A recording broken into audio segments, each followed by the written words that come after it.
Okay, well, so do you want to say a general welcome? Yeah, welcome everyone to our event on unionisation in EAP. Hopefully this can be a great space to share ideas and make connections, build solidarity for unionisation in EAP. So I'm going to hand over to my colleague in a moment. And, I think we're kicking off this event with, I think she's going to talk about some of the doubts or reasons why people might not join a union. And I think we've chosen that to go first as well, because we want to make it a space where everyone feels able to share their doubts as well. So that's why we're kicking off. But I'll hand over to my colleague to introduce herself. Okay, hi everyone. My name is Iwona Winiarska-Pringle, and I'm an EAP practitioner, and I am a UCU member, but I have been in EAP for 10 years, and I joined UCU last month. So I'm really speaking, I think I was the right person to, or maybe not the right person, but a good person to share doubts and challenges faced along the way that perhaps either stopped me directly joining the unions and supporting the unions without being a member. So we thought this would be a really interesting perspective to start with. So we all have limited time. So what I'm going to say is basically the evidence is really experiential and anecdotal. So this is not empirical work. It's not book-based, but it's experience that I've gathered through conversations and my own experience over 10 years of my work in EAP. I do hope that the range that I've collected and I've listed is fairly representative, and perhaps some of it will resonate with the activist as well as non-unionized EAP teachers out there who are listening to this. Now, the list that I have, please remember that there is no particular order and there's no weighting attached to any of the points that I'm going to raise. It's just simply the way I organize them in my mind, but they are not necessarily the only doubts that teachers may have. So the list is, I apologize if there are reasons that are absolutely obvious and I failed to mention. So my first point is really about the cost of a regular commitment towards yet another direct debit. And this is a huge pressure on sessional workers, so fixed term contract, on parents with young children and those with university loans. And I think what we need to remember is that for years I've supported strikes and union funds without being a union member. So let's remember that this is not a binary thing. You can support the unions without having, without being a union member, which I did. And I did that because I needed a strict sort of, I needed flexibility of when I choose to send the money and how much. And why is that? Well, because if you need to remember, so a bit of background. For the first 3 years of my EAP experience, I was a sessional teacher with full term contract, which means that I had to be flexible full time, but that also meant a full-time childcare costs. And in the UK, the childcare cost for 2 children exceeded my pay at university. So effectively, for 3 years, I paid for the privilege to be at university and teaching. I paid. Can I just stress that? I didn't get any money at the end of the month. I paid to stay at university. Any other extra cost towards the unions, it was nowhere near on my top of my agenda.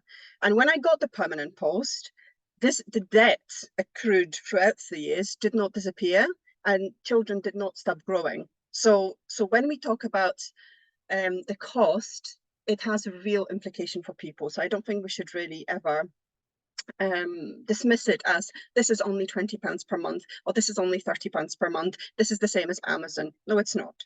My second point is about the results. That is, when my sessional contracts, when I got my permanent contract, it is not thanks to the unions. They didn't fight for my contract. I had to apply for my contract. There was no direct help or support. It wasn't automatic, even though my contracts were annual, and after a certain annual number of contracts that was sessional, this should become automatic. It was not automatic. And for the experience of my discussions with colleagues over the years is basically that there were instances when unions did not help, did not offer real help and support. Unions didn't help us when we tried to regrade our posts. They came, they listened, and they left. They were unable to help. They didn't help with my precarity situation. And in many conversations I've had, the lack of results and a real implication on the ground was a big reason. Following from that, the results are often unclear because, in my view, the communication between what the unions do and what they engage with is not clear, and it's not good enough. That is, assuming that it's all on the website. Well, you know what? If we operated that way, why do we bother with widening participation if it's all on the website? What's university for is also on a website. Why do we bother about outreach? No one has to be at university and no one has to be the union member. So if there is a choice, what it boils down often to good communication and sharing information about what you do. So one of the colleagues that I spoke to just recently said that what really attracted her to the unions in a previous employment was that there were open surgeries. People can come in and speak to their rep unions about anything at any time. There was a very short route between any worker, any employee, and the union member. And there were also open, she called them open door update meetings with Q&As, open to anybody. Now, is that kind of openness available to non-union members? And I am astounded as a new member of UCU how much information I get daily about the webinars, about updates on events, on engagement, on winning cases, specific cases. I wish I had known all that when I wasn't a non-member. Number 4 is really vilifying members and non-members who do not join the strikes. Again, very quickly, a personal story. 3, maybe 4 years, so a year into my permanent contract, in the situation and the context that I presented before, there were strikes in my institution, and they, for the first 2 weeks, the strikers were gathering at the main gate and the main building. But in week 3 and week 4, things turned a little bit nastier, and the strikers were walking around the campus, chanting and calling out teachers who used to teach. So I had a situation where I was teaching in a converted tenement building, so big bay window very close to the main street, and there's a group of colleagues who strike, and they shout. They're standing outside my classroom and chant. And initially, I thought it was just general calls for strike and solidarity and unity and so on. But within a few minutes, I realized that what they are chanting is "come out and fight." Come out and fight. Really? For me? Am I your enemy? Am I really your enemy? And that is unacceptable. Turning on colleagues is unacceptable. I am not your enemy. Go and shout that outside the Chancellor's office, outside the exec, not me, not your colleague. This is absolutely unacceptable. And I said, and I spoke to a couple of colleagues who told me, that judgment-based approach is awful, and it goes beyond the judgment on you being an employee. You're basically, if you are not on strike, you are a bad person. You're a scab. And I'm quoting from colleagues that from over the years. So this is really, really difficult. A lot of colleagues told me and struggled with going on a strike and their duty of care, especially if they work with vulnerable students. such as maybe refugees, when they have maybe once a month appointment with a student and they know that missing one means a 2-month setback. That's really, really difficult choice. Some colleagues over the years expressed their concerns about unions' political engagement. And I would say the last one was really about, and it's again not in order of importance. Some colleagues were concerned about the sessional workers. So permanent members of staff said, well, if I go on a strike, sessional teachers have no job because I'm putting that job together for them. So that kind of duty of care was extended not only to the student, but also to their colleagues. And a final comment is really about understanding what the fight is about. And some colleagues said, and I sometimes share that, I don't have a legal background, and understanding the nitty-gritty of the proposals and what to The last minute, accept. Perfect. What to accept and what to not accept, what is a good offer and not good offer from the university is incredibly, incredibly difficult. So you have to rely on the unions to be able to translate that for you. But again, if you're not a member, it's sometimes really, really difficult to know. So overall, I joined because I've got colleagues in my immediate context, in leadership as well, who are unapologetic about being union members, but also non-imposing, and I value that. Through the SIG work and realising that University of Glasgow might not be the best place, but it's certainly not the worst, and hearing stories, being part of the team that gathered all the provocations with Will and Lorraine, and simply there was no one big eureka moment. It's incremental, and I wish I knew all that information that is coming to me daily from ECU. I wish I had known that before. And there were open door discussions where I could just pop in, hear out, ask question and listen, because I think in university we react very well to information, but that information needs to be available. Okay, thanks, Iwona. I know it's supposed to be you introducing the next speaker, and I will let you do that. But I just wanted to say thanks for sharing those, because it's quite personal accounts there, quite brave to share those things. And I just wanted to say as well, because I didn't mention it at the beginning, was if any of the ideas that are mentioned by any of the speakers are interesting, please take notes, because then we're going to go into breakout rooms and discuss it. So if anything that Iwona said, you thought, I want to discuss that further, or in the discussion at the end, please take notes. And then, I'm going to pass back to Iwona anyway to carry on. Yes, so our next speaker is from the context of Canada. It's James who we're going to hear from, but he's joined by his PhD student Miriam, who is here as well, and she's a union leader and an EAP scholar practitioner, and she also in her dissertation explores the labour relationships and EAP.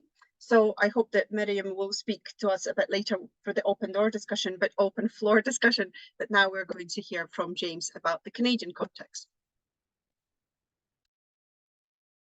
All right, so thanks to the organizers for the invitation, and to Iwona in particular. Lovely to be here at this critical event. We're honored to be part of your discussion, which is, in our estimation, an act of resistance. Today, we hope to contribute by sharing some research conducted into EAP practitioners in Canada.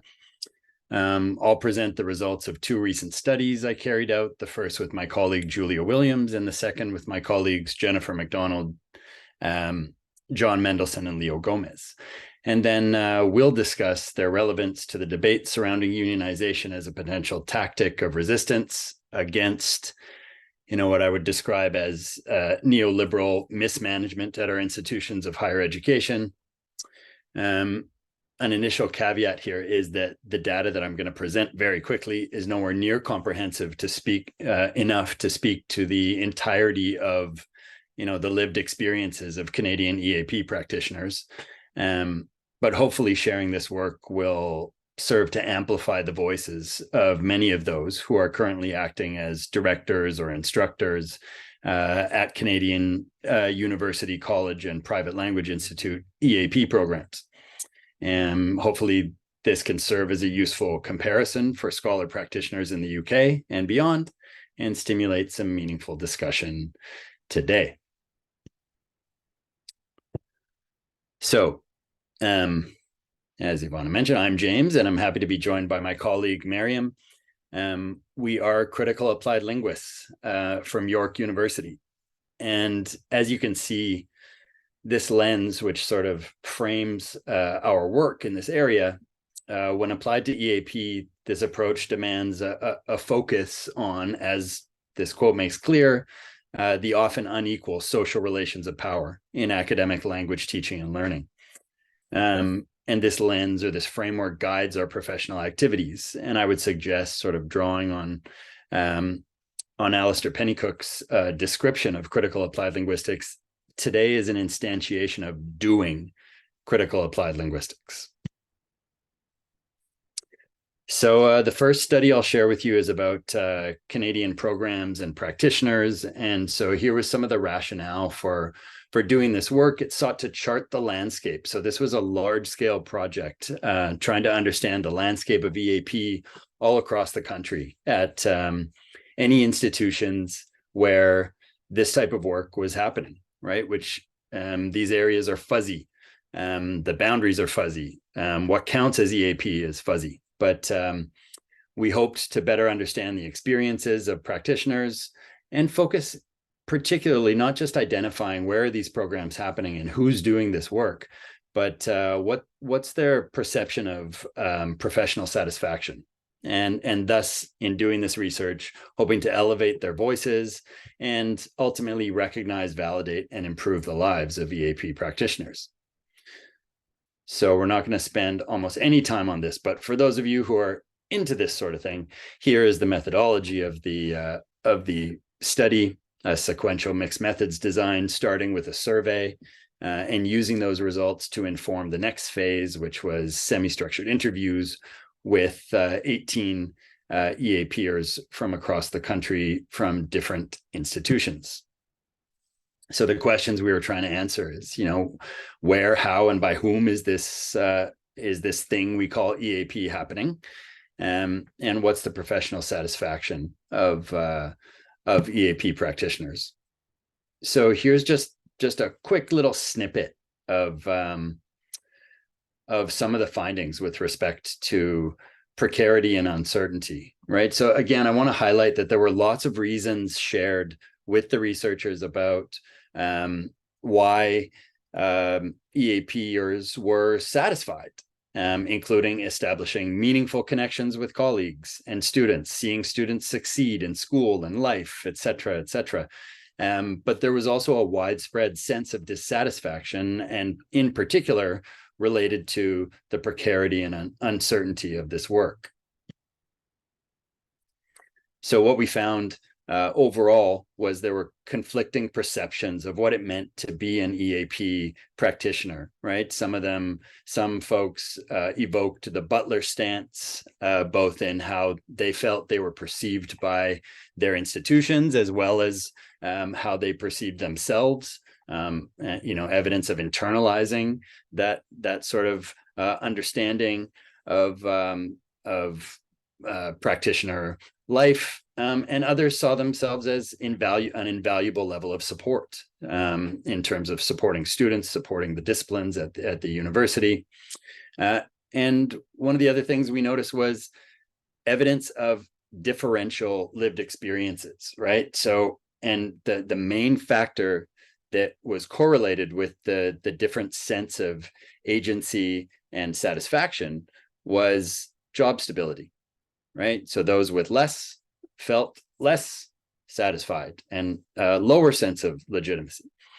And another thing to note, which I always have to draw attention to here, is even though we're talking about precarity, there was also an overwhelming sense of vocational dedication, right, by EAP practitioners to improving student learning outcomes and to improving student lives. And that's when, you know, the interviewees sort of lit up, right? And so you can tell that, you know, if you're in this profession to make money, I got news for you. This is not the place to be, but it can be incredibly rewarding. So again, the caveat that you know, this field and its practitioners are messy and fractured. These categories are problematic, perspectives are varied, et cetera. But you know, identifying that these material conditions of EAP practitioners, you know, it has to be a central concern to EAP, and it certainly is to me. So you know, in this, you know, knowledge economy we're operating in, where English language teaching is a form of, you know, abundant and it appears to be disposable labor at our institutions of higher education, we need systemic reform, right? That better recognizes us as workers. So what is to be done? And I often present this and say, what is to be done at the step before something like this SIG? So this SIG is an example of something that can be done. And it's wonderful to see. But anyway, the bottom line stemming from this is precarity as a way of life should be addressed at a number of levels. And we'll go there in a minute. I just wanted to highlight one other quick piece of research, and I'll fly through this. And this was a multi-ethnography that I did with 3 other EAP practitioners who were working at different universities in Canada. And basically, during the height of COVID, we sat around and bitched about EAP, and you know, shared our experiences. And here's sort of a nice schematic of you know, our overlapping experiences and backgrounds, etc. And again, happy to share these slides so you don't have to make any notes. Or so the things we talked about, we had converging perspectives on, you know, we all agreed that we were dedicated to student life and learning outcomes. We all agreed that it's challenging to carve out a career in this thing we call EAP. But we diverged in perspectives on, you know, what should be the qualifications of EAP instructors, in particular, whether EAP practitioners should have a PhD or not. Next, we disagreed at times on the benefits of professional development within EAP programs, right? So those of us who are in positions of administrative roles or leadership roles suggested that these are overwhelmingly beneficial, but those who were part-time workers, which was 2 of us, you know, suggested that, yeah, that's great, but we don't get paid sometimes to do this stuff. So, you know, what's the real benefit? This is unpaid work and it's unfair. And then we disagreed on the place of unions. So what role can unions play? And just to show you some of that disagreement here, right? So I'm the first person to speak here, right? So I say, you know, what are some different ways to combat this disposable labor model? And unions? And then right away, two of the other participants came in with their perspectives, which were not necessarily positive, sharing, you know, some of the same experiences that Iwona shared from her own life, and that she's heard from colleagues. So I responded, you know, come on, this is, you know, your minor qualms with, you know, problematizing unions. Yeah, that's great. But I still think this can be, you know, a powerful, what I described as a bulwark here against neoliberal mismanagement. And so John, I think in the most interesting quote here, right, is he talks about finding this balance, right? Saying he's deeply grateful for being part of a union and the benefits, but he's conflicted because there are lots of strikes, and sometimes when you're on strike, you're not getting paid, and that can be impactful for someone who's counting on this to survive. So the what now? So we need improved working conditions for EAP instructors, and here we are talking about that today, which is great. And I'm just going to pass it to Miriam. And again, I'll share this, but we sort of broke it down by stakeholder group, what can be done. So I'll pass it over to you, Miriam, for a quick 1-minute overview. All right, thank you, James. So very quickly, I am a union advocate, and I do recognize all of the grievances against unions, because these are issues that are repeated. So whether it's repeated in your context or other contexts, are something that I'm going to promote. You become involved in the leadership, in union leaderships, because you get to change those policies. And this is something that, for example, I got to see changing policies and how it goes. So to the previous slide, sorry, is it James? I'm going to focus on what we can do as EAP practitioners. And it's basically building networks together. Like, because of the precarity, we're always isolated and divided. But once we get to know each other within our workplace and we form those networks and solidarity, we'll be able to do things similar to unions. It's not just the union, but do things similar to union, because what we want to do essentially is to always stand in solidarity. That's what we really want to do. And that's what unions do. It's more of a structured way of standing in solidarity. And then the other thing that, for example, is not engaging in unpaid work. It's not engaging, but this has to be done collectively again. Like one person, because we are disposable, right? One person can't stand against the machine. But if we stand in solidarity together, we can collectively resist unpaid work and always demand that place in decision making, like having your voice heard, whether it's locally in your department, in your workplace, or in your union. There are other things here that we have on the slides where other stakeholders can contribute, but this is available on the slides that you can take a look at. Thank you. Hey, thank you, Miriam. So I'll conclude by saying, widespread precarity, which is, over half of the participants in our study in Canada, suggested that they're in precarious work conditions. So action's needed, and there is strength in numbers, physical strength, emotional strength, collective bargaining strength. So unionization is definitely not the answer to everything for solving all of social inequality and inequities, nor is education, by the way. But unionization is a tactic of resistance. And so I would suggest that we need to mobilize as a group. Speaking to the ethics, this is dangerous. So it's dangerous activity. Because the powers that be, who are benefiting from the fractured nature of our workforce, are not necessarily receptive to this mobilization. So proceed with caution, but also with courage, hope, and maybe even love. Thank you. That's fantastic. Thank you so much to Miriam and James. So our next speaker is Will. And Will is going to talk about Ferreira's critical pedagogy and relevance to the EAP unionization. Okay. Thanks very much, Iwona. That's really interesting ideas, Miriam and James. Looking forward to speaking about that later. I just wanted to, maybe I was a bit rash. I kind of thought, I'm interested in Freire and critical pedagogy as part of my work. And I'm also in the union. I've been getting more and more involved in my union. This year, I've become the branch chair in my union. And Freire's work has really helped me kind of understand. It gives me a lens to understand what goes on in the union. And, seeing as we're looking at like the challenges that are facing EAP and casualization and unionization, I thought it'd be useful to kind of share some of his insights and see how that can help us understand some of those challenges in EAP and maybe what we can do about them as well.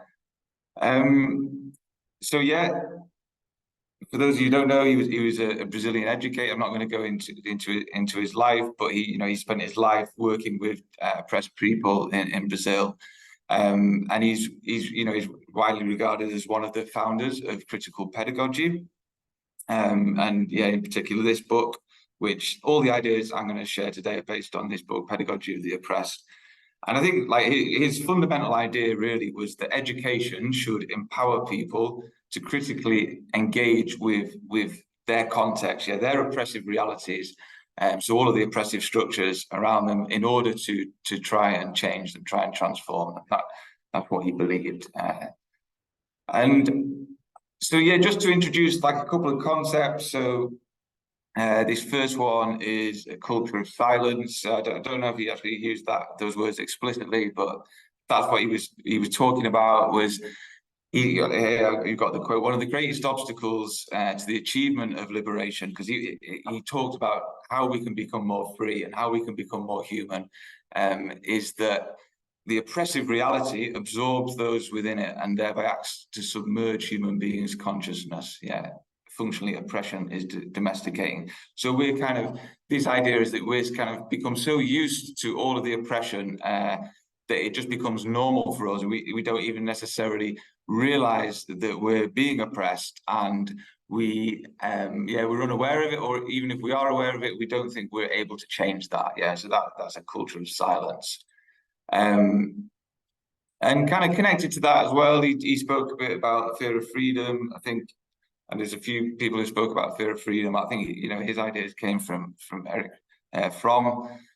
And again, this idea is kind of being afraid almost to become free, and adopting the mindset really of your oppressor, which is what your oppressor wants you to do. They want you to accept your oppressed reality and not believe that you're able to change that, to be afraid of that. So these were just some of the things that maybe people who are worried about joining a union, or also people, often people in EAP as well, might think, and I would classify these, and I'm not saying other people, I might think these same things as well, but these are kind of examples that can illustrate this kind of fear of freedom, of culture of silence. So things like strikes don't achieve anything, accepting as well the kind of the employer's narrative as well, that universities need to balance the books, so thinking about how when, in numbers in EAP, we have lots of summer teachers,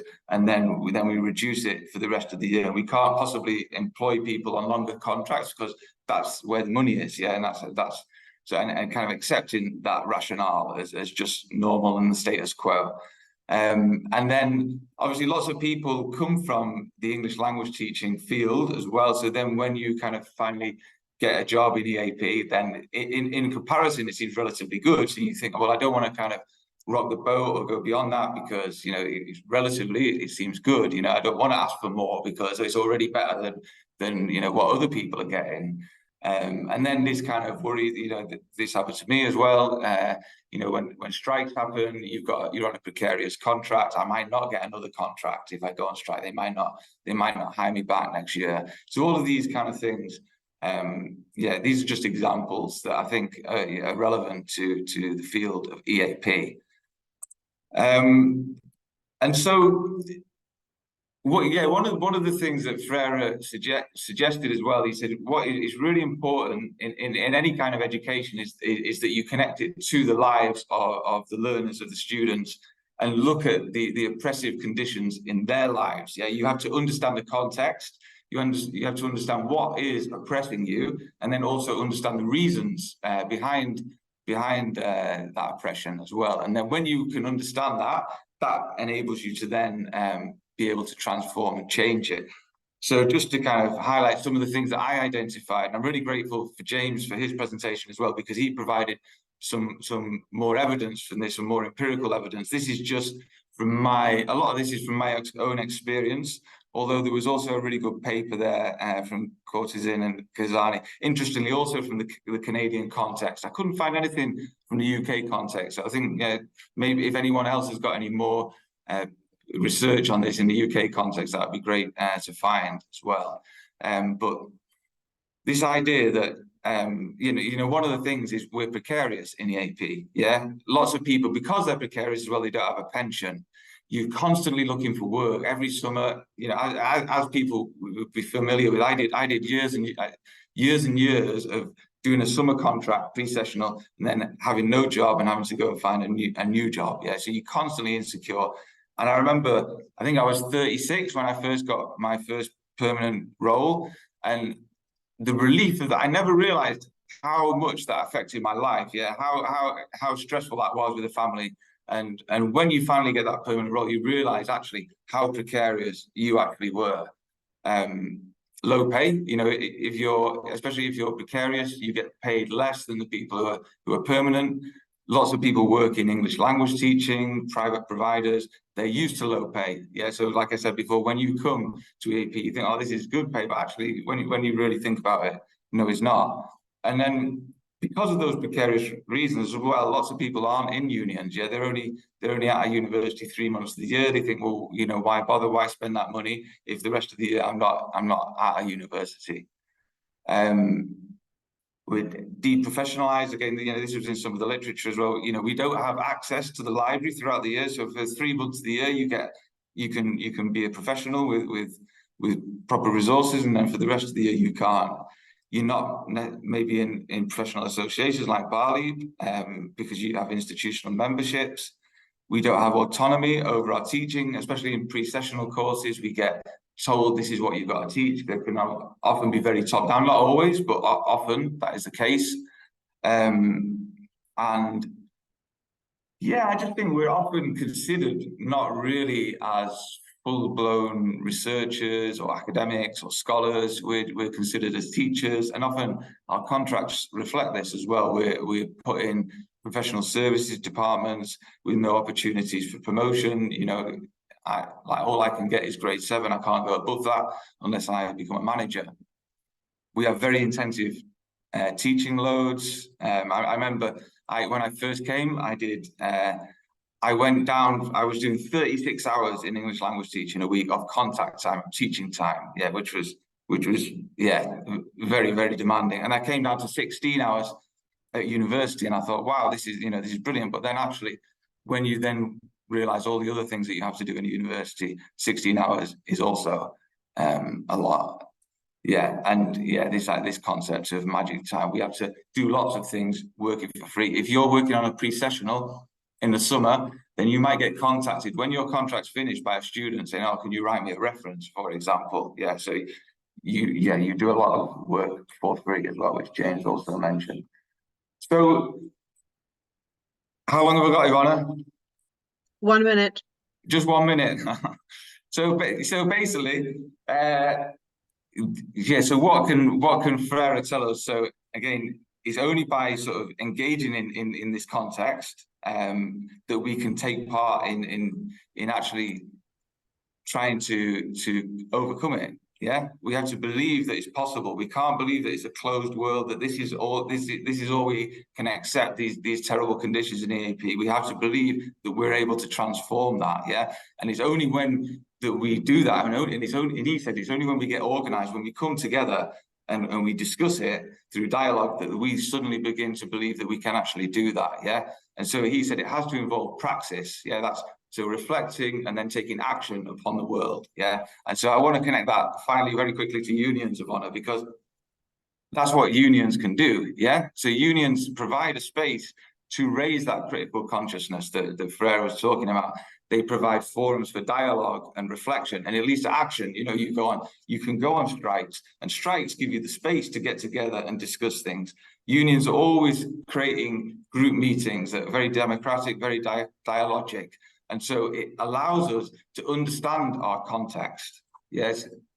And also our history as well. We can learn more about our history, yeah. So we understand our context is not just our immediate context as well. It's like, why are we in this situation? Why are the conditions in EAP so bad? What is it that's led it to this place as well? And yeah, unions can empower us as well.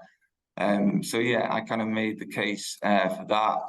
These were just some ideas. I'm not going to talk through them. Maybe we can look through them at the end. But these are just some of the ways that I think it's not really connected to the thing, but these are some of the things that we could do very easily, in my opinion, to change our reality. Yeah, I think changing our reality is possible. Yeah, even if you're a pre-sessional teacher, you don't need to just be employed for 3 months and then sacked and then re-employed next year. You could be employed throughout the year and get all of these things that I've listed there. Yeah, with discounted union membership as well to respond to Iwona's point, because I think that's important. But I'm going to finish there. I've got my references there, but I'll hand over. Thank you. Thanks so much, Will. Absolutely. That's what I felt when I won one of the terms when I didn't get the university contract and I went to a private provider. I felt that I was completely cut out of the community, not just, it was pretty much the same money in the other private provider, but I felt like everything was closed down. My email didn't work. I didn't have access to the library and reading groups and everything else that went along with it. I felt completely isolated. Thank you so much. So huge thanks to all the speakers so far. And our last speaker is my colleague from University of Glasgow, Neil, is going to talk to us about some personal experience of being inside a union branch. Neil? Hi there. When does my stop clock start? Is it when I get the PPT on? Or has it started already? We are already late. So to be perfectly honest, we should be, you don't have any time at all. I'm trying to find the share screen So, option. I will give you 10 minutes like everybody else got it. And yeah, I'll remind you a minute before you're sort of due to finish. I'll tell you. Okay, so hopefully you can see my screen. Thanks very much for inviting me. It's been really interesting so far. So in a way, I didn't know what Iwona was going to talk about, but it turns out mine's sort of the flip side of what she's said, and in some ways complements what she said because some of my experiences are similar. So I haven't changed my PPT since anybody started, except to add the BALEAP Law SIG plug on the first page there. But I'm not talking about that today. I'm talking about my experiences as a caseworker in UCU since about 2018, and also from being on the committee for a couple of years. Hopefully it won't be too self-indulgent. I'll talk about myself briefly at the beginning, just because we've all got our different journeys into, you know, where we are now and our associations with unions, and about my casework and pros and cons I've personally experienced of, you know, union knowledge. I'm probably not going to have time to talk more generally about unions and the recent disputes, but those are on the slides. So if I'm sharing those later, you can learn more about what's been going on. Also, as some kind of, I don't know if it's too lame, this attempt to link what I'm going to talk about to ELT concepts, because, you know, the ELT journal has the key concepts with about, I don't know, there's about 15 concepts, and I thought, I looked at them and I thought, oh, precarity, self-efficacy, rapport, resilience, and inclusion all seem to scream out in a relationship to what we do as a union. So I might get time to return to those. Okay, so the hopefully not too self-indulgent part. So my background, I think that's relevant because some people just genuinely don't know much about unions because, you know, they come from countries where unions aren't standard. So if anybody knows anything about Glasgow, you know, it's got a long history of association with unions. And for my sort of working class type of background, it was, you know, if you didn't support unions, you kept quiet about it, you know. But I worked outside the UK for most of my time after graduating. Not in any way connected to unions, workplaces that weren't unionised. So they'd kind of disappeared from my mind. And then when I started at Glasgow in 2010, similar experience to Iwona. I was like a satellite in a way, or a piece of space garbage. I was kind of floating around connected to the university, but I wasn't really integrated. I didn't have a desk for the first 4 years. And when it was fixed term contracts. So I didn't join the union for a few years, and I thought it was really important I mention that because I'm not here to virtue signal about being a member or, you know, to those people who are not members, because I can understand maybe why people don't join. I didn't know much about UCU. I don't even know if I was aware of them until for the first couple of years. Then there were strikes that took place, so that's round about the time I joined. And Iwona touched on this about the sort of crossing picket lines. Was not something that I wanted to do, so perhaps that was, I don't remember exactly if there was a tipping point, but that's when I joined. And I volunteered as a caseworker in 2018. And I think it's important to mention that caseworkers are usually volunteers. I now get a little bit of paid time for casework because I've been doing so much of it, but I do, world's smallest violin here, I do more than I kind of, you know, takes out of my other work in a way. Another thing I should actually mention is we're really short of caseworkers at Glasgow, and there's discussions about, not that I'm promoting this, but one person wanted to restrict access to a caseworker if you couldn't prove that you've taken part in industrial action. So hopefully it won't come to that, but yeah, we are short of caseworkers. I thought I'd talk a little bit about my casework, the type of things that I've been doing, and precarity probably covers the first three items, really. So, you know, but members come to me or come to the office and they look for a caseworker, and the most common types of cases, probably redundancies, and it's usually non-renewal of fixed-term contracts.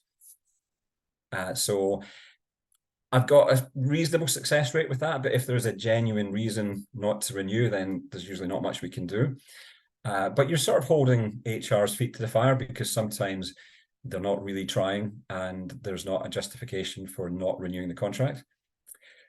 Related to that, moving to open-ended contracts. So I was shocked at how resistant universities are to fulfill their legal obligation, which is after 4 years to make you permanent, unless they get, you know, certain criteria that you can use to justify not renewing, as not making permanent, but they usually need to be really pushed on that, and so I'm pretty successful in that area. Incorrect status, the worst egregious behavior is usually keeping people as workers or even self-employed. Mostly we've eradicated that at Glasgow, but there might be pockets where that still exists, hopefully not. I won't go into the legal technicalities of the differences, but you have far fewer rights as, well, you get almost no rights as self-employed and fewer rights if you're a worker. By the way, I should have probably said this is all UK employment law. So for those of you from elsewhere, especially if you're outside the European Union, I know we are now, but you know, EU laws, then you'll have different legalities. Small things like HR and payroll errors that people probably could do themselves, but there's sometimes they just need some advice or some hand-holding or whatever. And difficult relationships, so bullying is quite a common one.